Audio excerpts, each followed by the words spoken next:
नमस्कार दोस्तों, मेरा नाम अभिषेक है और मैं प्रभात एग्ज़ाम के करंट अफेयर शो के 35वें एपिसोड में आपका स्वागत करता हूँ। इस श्रृंखला में हम प्रतियोगी परीक्षा के दृष्टिकोण से दिन के महत्वपूर्ण वर्तमान मामलों को कवर करते हैं। हम विभिन्न समाचार पत्रों और वेब पोर्टलों से महत्वपूर्ण समाचारों को कवर करते हैं। इस करंट अफेयर शो को देखने के बाद आपको किसी भी न्यूज़ पोर्टल पर जाने की या न्यूज़पेपर पढ़ने की आवश्यकता नहीं है।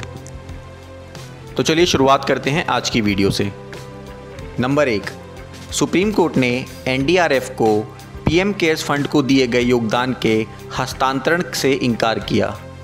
न्यायमूर्ति अशोक भूषण की अध्यक्षता वाली पीठ ने मंगलवार को कोविड-19 महामारी से लड़ने के लिए राष्ट्रीय आपदा प्रतिक्रिया कोष यानी कि एनडीआरएफ में पीएम केयर्स फंड में किए गए योगदान को स्थानांतरित करने के लिए केंद्र को निर्देश देने से इनकार कर दिया।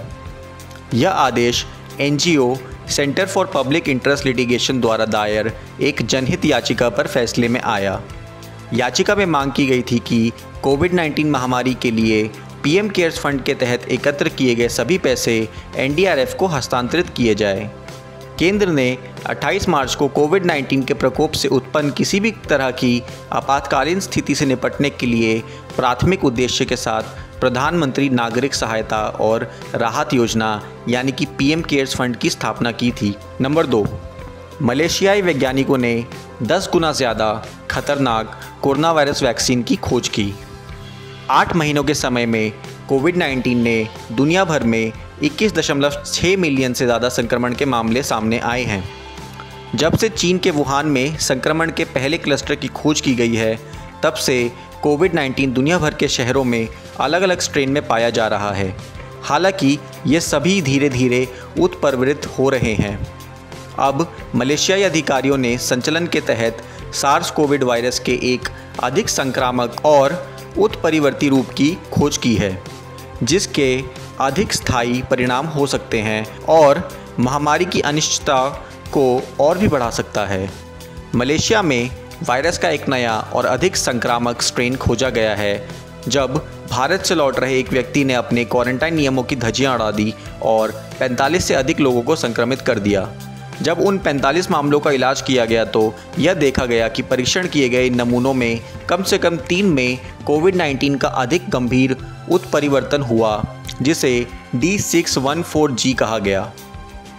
नंबर 3, टेस्ला कंपनी के मालिक एलॉन मस्क दुनिया के चौथे सबसे अमीर व्यक्ति बने।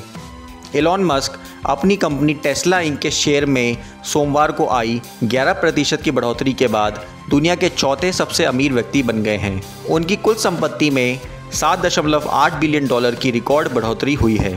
नंबर 4, दिल्ली हाई कोर्ट ने दिल्ली यूनिवर्सिटी को 14 सितंबर तक अंतिम वर्ष की स्नातक परीक्षा आयोजित करने का निर्देश दिया।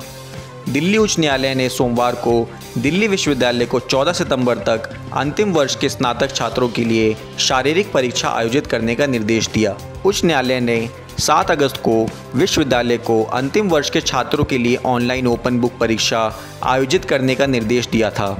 अदालत ने छात्रों द्वारा उठाए गए चिंताओं को दूर करने के लिए कई दिशा निर्देश दिए थे। न्यायालय ने ओपन बुक एग्जामिनेशन में उपस्थित होने वाले लाखों छात्रों के लिए अनिश्चितता को समाप्त करने और निष्पक्ष अवसर सुनिश्चित करने के लिए यह कदम उठाया। दोस्तों, कल मंगलवार 18 अगस्त को नेताजी सुभाष चंद्र बोस की पुण्यतिथि थी। आज का सवाल भी सुभाष चंद्र बोस के जीवन से जुड़ा ही होगा। दोस्तों, आज का प्रश्न है कि सुभाष चंद्र बोस के राजनीतिक शिक्षक कौन थे? आपके ऑप्शन है 1 महात्मा गांधी, 2 चित्तरंजन दास, 3 शंकराचार्य या 4 सरदार पटेल। आप अपने जवाब हमें नीचे दिए गए कमेंट सेक्शन में बताएं। हम इस पर कल की वीडियो में चर्चा करेंगे। दोस्तों, कल हमने आपसे पूछा था कि राज्यसभा में कुल कितनी सीटें हैं। इसका सही उत्तर है ऑप्शन बी 250। हालांकि आप में से कई लोगों ने ऑप्शन में 245 भी बताया है। यह ध्यान दें कि अगर सवाल यह होता कि राज्यसभा में मौजूद कुल सदस्यों की संख्या कितनी है तो ऑप्शन 245 सही होता, लेकिन सवाल यह है कि राज्यसभा में कुल सीटें कितनी हैं तो ऑप्शन 250 इसका सही उत्तर होगा। दोस्तों, आज की वीडियो में बस इतना ही। वीडियो आपको पसंद आई हो तो वीडियो को लाइक और शेयर करें और चैनल को सब्सक्राइब करना ना भूलें। धन्यवाद।